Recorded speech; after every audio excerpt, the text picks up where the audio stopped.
Bonjour et merci d'être au rendez-vous en ce dimanche matin. Soyez les bienvenus dans votre émission.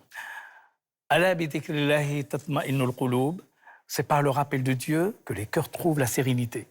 L'émission Islam aborde un thème universel, le mal-être et les remèdes du sacré. À une époque marquée par l'anxiété et la quête du sens, comment retrouver la paix intérieure? Aujourd'hui, la psychanalyse et certaines formes de méditation compatibles avec la démarche spirituelle et religieuse participent aussi à cette recherche d'équilibre et d'apaisement. J'ai le plaisir de recevoir ce matin Christian Jean. Il est aumônier musulman, il a travaillé dans les hôpitaux, il vient nous parler aujourd'hui, surtout, de l'aumônerie auprès des jeunes, notamment dans les milieux scolaires. Notre deuxième invité est le psychiatre et psychanalyste Maurice Corcos. Il dirige une unité de psychiatrie infanto-juvénile de l'Institut Montsouris à Paris.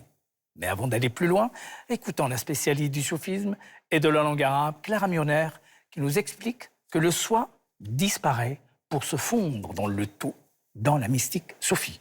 Écoutons-la. L'expérience majeure dans le soufisme, c'est le fana billah, c'est-à-dire l'extinction de l'âme charnelle, de l'âme égotique dans l'océan divin. On dit que c'est la goutte d'eau qui rejoint l'océan.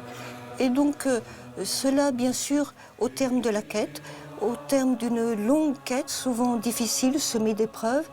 Et donc, ce fana, c'est l'anéantissement total, mais ce n'est pas non plus la fin du parcours, du cheminement, étant donné qu'il y a ensuite l'autre face qu'on appelle la réalisation descendante, c'est le baka. Qu'est-ce que ça veut dire baka? Ça veut dire ce qui reste. Ça veut dire qu'il y a une surexistence, que celui qu'on peut appeler maintenant soufi, car le véritable nom soufi, c'est quand on est réalisé, quand on a vécu cette expérience du fana. Et donc, quand il redescend parmi les hommes, mais tout en étant relié à l'axe vertical. Donc, il est à la fois sur le niveau horizontal, un homme parmi les hommes, comme le prophète, sallallahu alayhi wa sallam, mais toujours relié avec le divin. Ça, c'est le baka.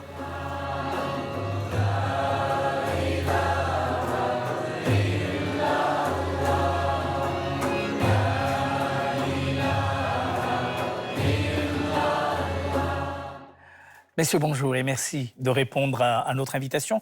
Alors, vous exercez tous les deux, un psychiatre et un aumônier, deux métiers totalement différents, mais qui convergent tout de même.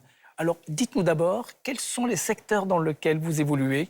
Et ensuite, on va passer donc à la question de comment vous les accompagnez. Professeur Corcos. Merci pour cette invitation. Écoutez, j'ai la responsabilité d'un département de psychiatrie de l'adolescent et de l'adulte jeune à l'Institut Mutualiste Montsouris, qui accueille depuis près de 50 ans maintenant des adolescents et des adultes jeunes en très grande souffrance que vous connaissez probablement, avec des pathologies de type anorexie mentale, boulimie, tentative de suicide, dépression, anxiété, désorganisation psychotique, automutilation, toxicomanie. Voilà. Christian Jean, le médecin et l'aumônier, ce sont deux métiers évidemment qui sont différents, mais qui sont à la rencontre d'un public. Le vôtre, c'est lequel? Alors moi, le mien, ce sont les jeunes, principalement des collégiens et des lycéens, qui sont en questionnement, c'est le premier sujet, mais qui sont aussi en souffrance.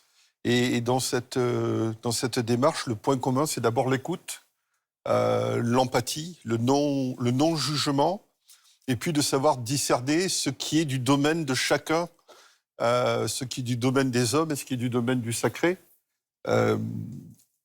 Les métiers de la psychiatrie, de la psychologie sont des métiers qui traitent des sujets de l'esprit, de la personne. La religion traite de l'âme et du cœur. On a souvent tendance à les mélanger, or elles sont complémentaires. Il faut admettre chez des jeunes qu'ils ont besoin d'un accompagnement médical, comme il faut admettre aussi qu'ils peuvent avoir besoin de spiritualité et de temps pour eux. On reviendra évidemment sur cette dimension-là. Professeur Maurice Corcos, quels sont véritablement les symptômes du malaise que vous observez, notamment auprès de la population à laquelle vous avez affaire tous les jours? Ce que l'on rencontre quotidiennement, c'est du désespoir, c'est de l'impuissance, c'est de la détresse. qui est généré par des facteurs environnementaux, sociétaux et familiaux extrêmement en difficulté actuellement.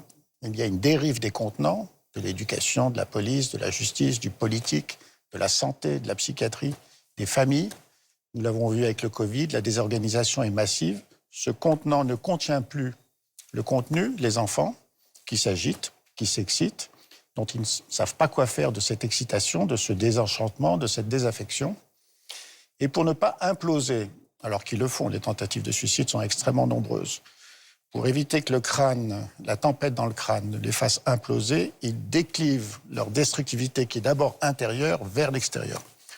Pour le dire dans une formule que je prends à un grand psychanalyste, André Green, et qui est très évocateur de ce qui peut-être se passe actuellement dans nos sociétés, il n'est pas exclu qu'un certain nombre de pays qui sont en très grande difficulté intérieure ne nous amènent vers la guerre mondiale pour éviter la guerre civile. Il se passe la même chose pour un sujet. S'il ne veut pas imploser, il faut qu'il déclive cette destructivité à l'extérieur. Donc ce n'est pas une rage haineuse dirigée vers quelqu'un, c'est d'abord un souffle qui peut la vie. Christian Jean, vous avez le même constat auprès de cette jeunesse que vous suivez et qui est dans le domaine scolaire, mais que parfois elle est borderline, comme on dit? Alors, borderline est une pathologie, déjà. Je veux dire, j'ai l'avantage de voir aussi des jeunes qui ne vont pas forcément mal, contrairement à mon voisin qui, lui, ne rencontre que la souffrance. Le point de convergence, c'est que les jeunes cumulent, moi j'appelle ça le millefeuille, les strates du mal-être. On a un mal-être mondial de la société mondiale aujourd'hui qui est en perte de sens avec un effondrement de tout ce qui a fait l'ordre mondial. On a ensuite un mal-être de la jeunesse mondiale. On l'a vu avec les événements, notamment au Maroc, mais aussi dans d'autres pays. Cette génération Z qui veut autre chose, qui est hyper connectée sur le monde, qui est hyper ouverte sur le monde. On a ensuite un mal-être de la société française. Je pense que nos crises politiques en sont un exemple parmi d'autres. Et après, on a un mal-être de la jeunesse, et là-dessus, un mal-être de la jeunesse musulmane. Je dirais que les jeunes musulmans cumulent toutes les tranches du millefeuille, et il y en a en plus d'autres. Et les jeunes auxquels moi je suis confronté, ce sont des adolescents. L'adolescence, c'est la carte de sens, c'est la construction de l'identité.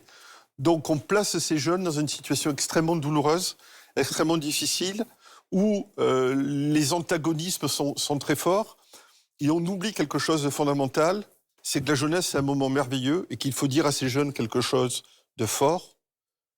On est fiers de vous, votre pays est fier de vous, et on vous aime. D'abord, leur faire confiance. Maurice Corcos, est-ce que chez vous, malgré le tableau que vous nous dressez, qui n'est pas forcément très, très heureux, est-ce qu'il y a tout de même de l'espoir dans les modes d'accompagnement? L'avantage d'être né aux accidents, l'avantage d'avoir rencontré trop tôt le réel, lisse, tranchant, d'être désenchanté, c'est qu'il ne vous laisse pas le choix. Vous avez un besoin impérieux de créer, et de créer d'abord vous-même. Donc il n'y a pas de désespoir, puisque le rebond est absolument nécessaire.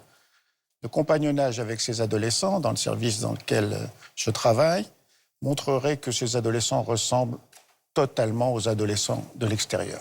Ils ont les mêmes envies, les mêmes désirs, les mêmes affects, les mêmes aptitudes à la quête du sens et du plaisir. Je voudrais insister sur un point. Nous travaillons pas seulement sur l'esprit et sur le corps, mais aussi sur la chair et l'âme. Et il n'y a pas de possibilité d'accéder à un sens à l'adolescence s'il n'y a pas de possibilité de goûter du plaisir. Il n'y a pas de sens sans plaisir.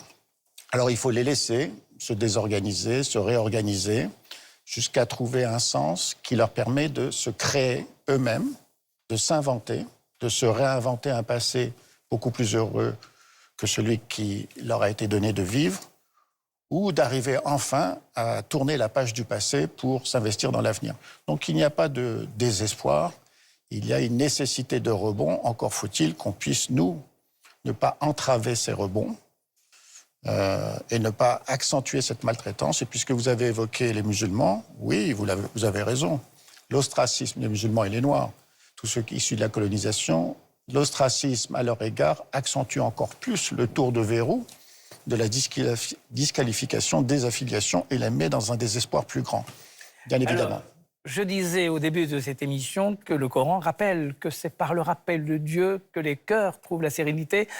Nawal El Hamouchi a profité du festival des Sacrées Journées à Strasbourg pour réaliser un reportage sur l'importance du sacré dans l'apaisement des âmes. Regardez.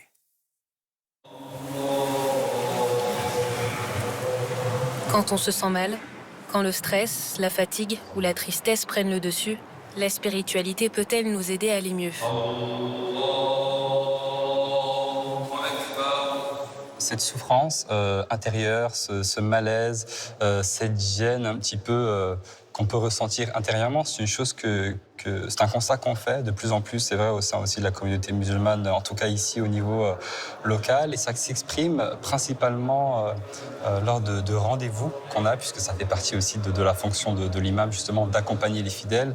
Il y a parfois des femmes, parfois des hommes, des personnes âgées, de plus en plus de jeunes aussi, ce qui questionne, et puis parfois aussi des enfants.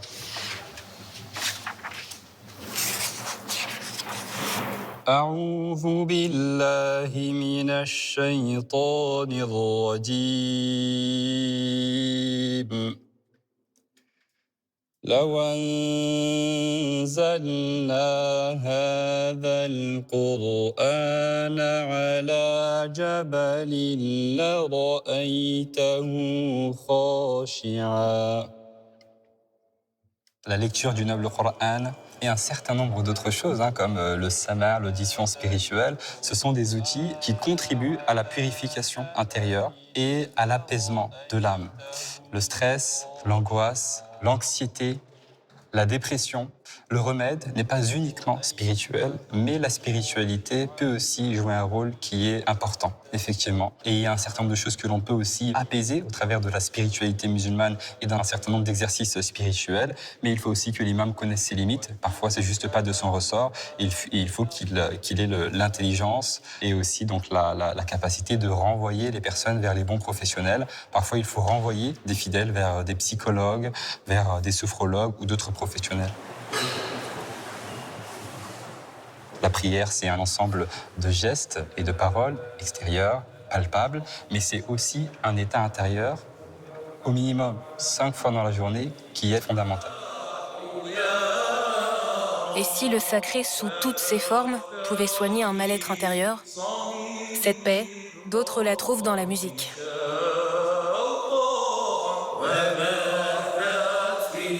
Ce groupe, originaire d'Andalousie, chante pour se rapprocher du divin.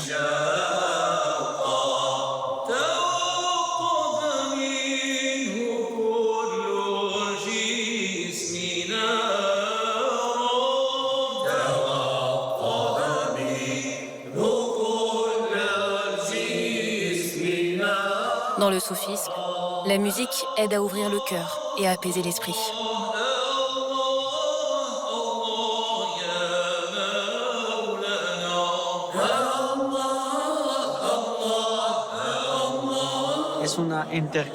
C'est vraiment un échange de sentiments mutuels.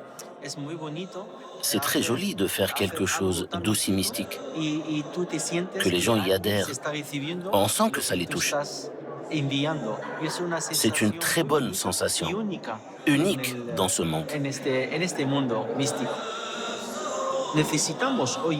On a besoin aujourd'hui, plus que jamais, de ce remède non matériel, un remède pour l'âme. C'est ce dont nous avons besoin aujourd'hui. C'est l'amour divin qu'on doit avoir à l'intérieur de nous-mêmes. C'est le guide qui nous amène sur le bon chemin. On a besoin de communier, on a besoin de partager, on a besoin de s'élever. Qu'est-ce qu'il y a de plus beau que le verbe et le chant ?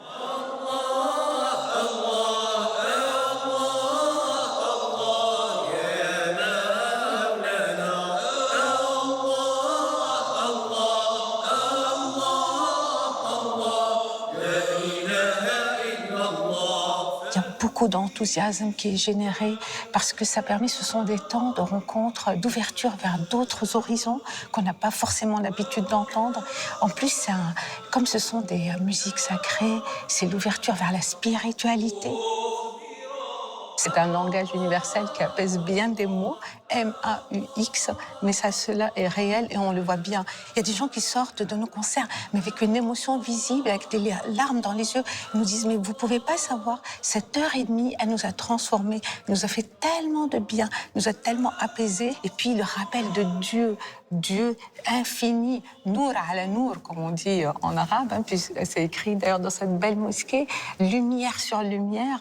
Donc c'est le ressourcement personnel, le rappel ou le dhikr, c'est s'ancrer en nous avec notre respiration qui nous élève vers l'essentiel.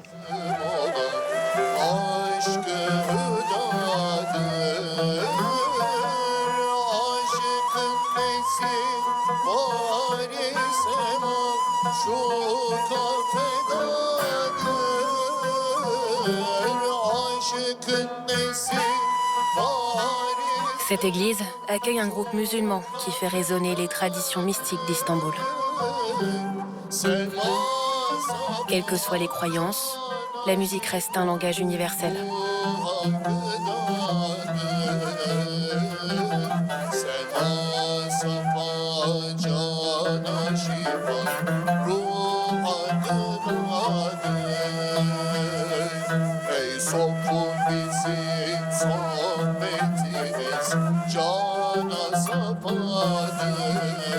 Moi, j'y vois un côté spirituel, aussi un côté, comme vous dites, psychique, parce qu'effectivement, ça nous permet de se sentir mieux spirituellement.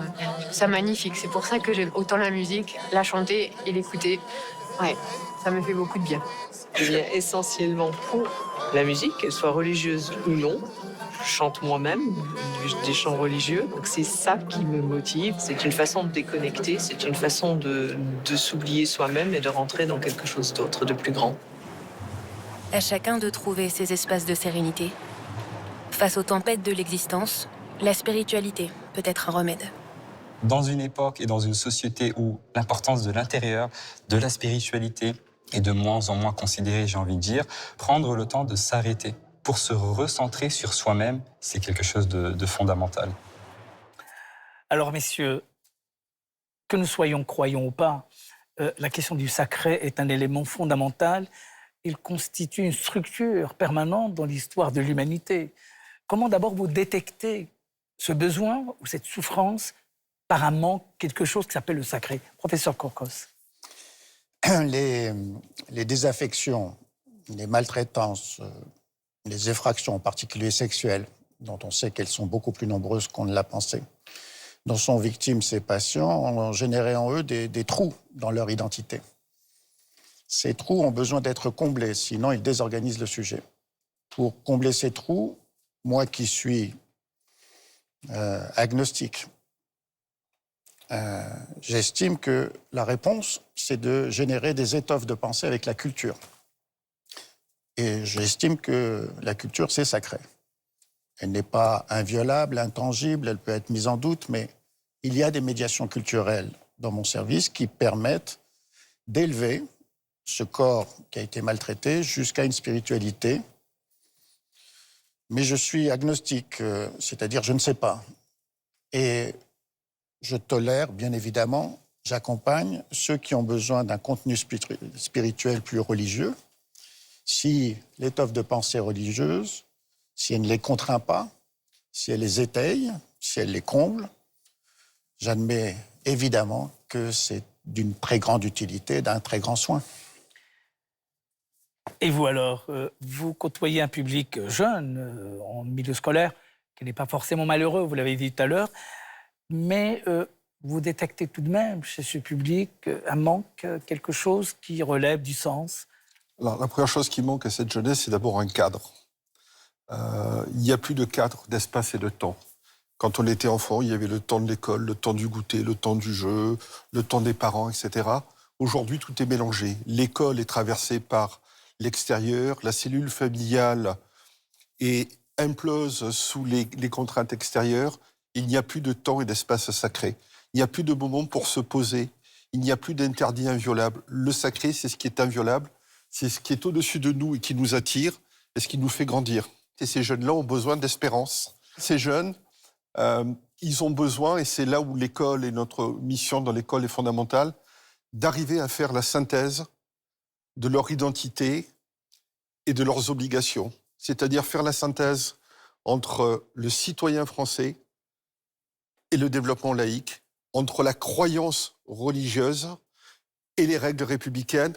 Or, aujourd'hui, on a cassé le sacré, on a détruit, y compris tous les symboles de la République, le sacré laïque, les fêtes républicaines, les drapeaux, etc. Et donc, le sacré religieux est même combattu. Et la disparition de ce sacré force les jeunes à trouver d'autres moyens, d'autres radicalités, d'autres éléments auxquels ils vont se rattacher. Et ils vivent très mal le fait de ne pas pouvoir se positionner. Maurice Korkos, vous êtes médecin, psychiatre, donc, a priori, ou plus exactement, c'est la vérité de la médecine, c'est de faire et de procéder à des parcours thérapeutiques d'abord. Est-ce que ces parcours thérapeutiques suffisent à accompagner ceux dont il manque quelque chose d'invisible? Ou est-ce que, comme vous disiez dans vos ouvrages, l'accompagnement nécessite qu'on prenne en considération la complexité de la personne humaine? Écoutez, je crois qu'il faut rester humble. Ce qu'on fait, c'est déjà pas mal. C'est-à-dire qu'on amorce la possibilité de sortir d'un destin, d'une fatalité tragique, et qu'on puisse s'inscrire dans une destinée, dans le sens où le sujet fait quelque chose de ce qu'on a fait de lui et qu'il se crée lui-même. C'est déjà beaucoup. Et je voudrais rebondir sur ce qui a été dit. Je partage l'avis de mon voisin sur la nécessité d'un cadre ou d'un contenant. Mais je rajouterais que, et ça a été évoqué, la génération Z, par exemple, estime, me semble-t-il à juste titre, qu'il faut qu'elle soit partie prenante dans la constitution de ce cadre, qu'elle puisse le questionner et le mettre en doute. Et je pense qu'il y a des choses à refaire. Je vous donne un exemple. C'est eux qui ont choisi à un certain moment, pour passer la nuit, qui est difficile dans tous les services de psychiatrie, d'aller dans un atelier conte où la spiritualité des contes, au sens mythique du terme, est évoquée.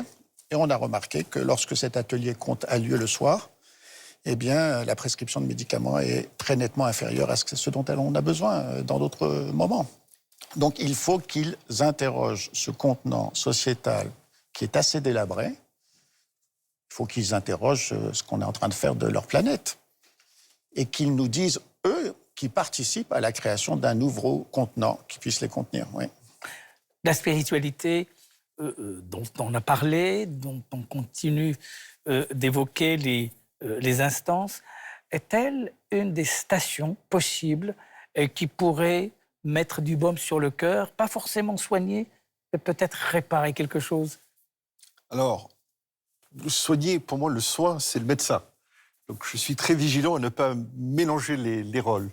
Nous, on peut accompagner, on peut mettre du miel, pour reprendre des formules prophétiques, mais surtout, on peut permettre à chacun de trouver son sens. Je crois qu'une des erreurs de notre société, c'est de vouloir commander le sens de l'autre et qu'on ne laisse plus à l'individu son propre cheminement. La démarche initiatique, notamment quand on parle de mouvements tels que le mouvement soufi ou d'autres démarches initiatiques, est une démarche personnelle où le chemin a autant d'importance que l'arrivée. Et je crois qu'il faut laisser à ces jeunes cette capacité à cheminer et à les accompagner. On est une lanterne, on est un bâton sur lequel ils peuvent s'appuyer, on est une voix, on est surtout une oreille qui peut les écouter. Et ça, c'est important parce qu'on ne les écoute plus aujourd'hui. On les juge, on leur envoie des injonctions contradictoires et on ne les laisse pas s'épanouir. Nous avons le droit à l'erreur, tout humain a le droit à l'erreur, et les jeunes apprennent par l'erreur. Donc il faut leur permettre de faire des erreurs, il faut leur permettre de faire leurs expériences. Et je crois qu'on a une très belle sourate qui est la sourate El-Kaf, où on nous explique en fait qu'on ne connaît pas la destinée de chacun. Et donc il faut laisser chacun avoir sa destinée parce qu'il va peut-être demain revenir encore plus fort et avec une plus grande expérience et une plus grande foi. Et on voit dans la vie de tous les jours que des jeunes qui semblaient éloignés, qui semblaient loin de la religion, ils reviennent. Et on a deux cas de figure. Ceux qui reviennent avec radicalité sont souvent ceux qui cachent d'autres mots et qui n'ont pas réussi à faire leur chemin, qui ont sauté les marches, si je puis dire. Et puis il y a ceux qui viennent apaiser, et ceux-là sont ceux qui justement ont pu mener leur expérience. Maurice Korkos, vous êtes psychiatre et la question du trouble fait partie de votre métier. Est-ce que diriez-vous, par exemple, que le sens, la recherche du sens, est une des missions fondamentales d'un psychiatre? Oui, vous avez raison. L'homme cherche d'abord moins à savoir qu'à croire. Ce qui lui importe, c'est de donner un sens à sa vie. Si nous, les adultes, nous n'arrivons pas à distiller des histoires mythiques, religieuses, qu'importe, qui puissent donner un sens, c'est-à-dire une continuité avec le passé, alors il va falloir qu'ils l'inventent eux-mêmes. Et sans racine, en général, c'est la destructivité qui arrive. Merci infiniment de nous avoir accompagnés ce matin. Avant de conclure, prenons un instant pour votre rendez-vous habituel avec le Coran, suivi d'un conte de Fanta Dramé dans Esprit et Lumière.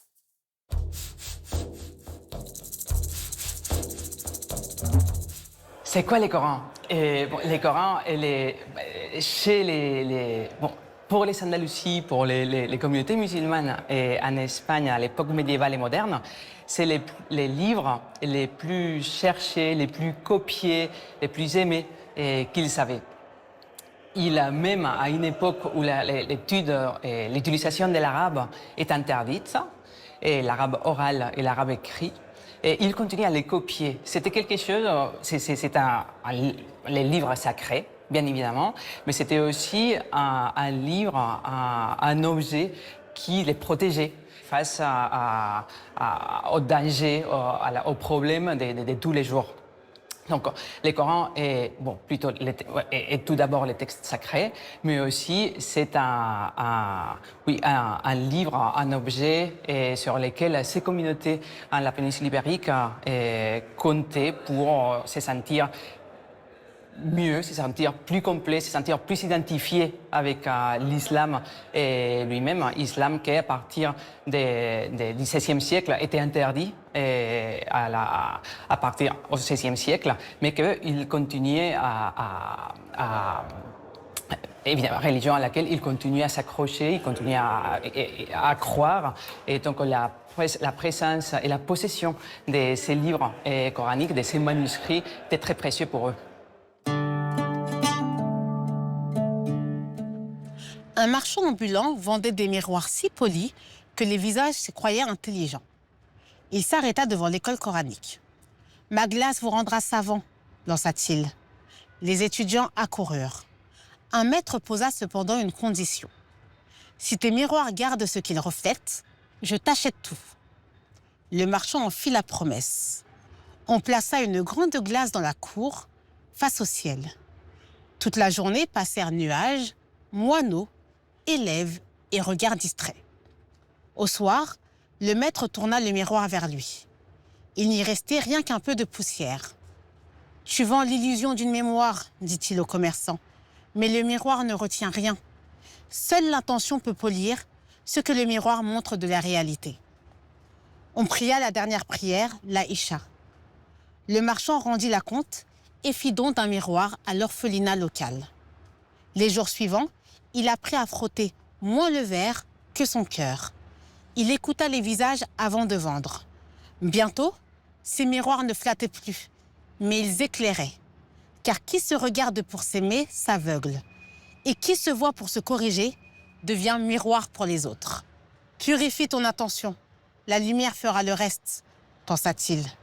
Depuis, pour chaque personne se mirant dans la glace, le discernement passe du cœur au visage, sans bruit, comme l'aube qui s'apprête à illuminer le monde. Merci Christian Jean, merci Maurice Korkos, merci de nous avoir suivis. On se retrouvera dimanche prochain pour un nouveau numéro de l'émission Islam. D'ici là, prenez soin de vous et des autres. La matinée des chemins de la foi se poursuit et vous pourrez consulter nos programmes sur la plateforme France.tv. Je vous souhaite une très belle semaine sur France Télévisions. Au revoir.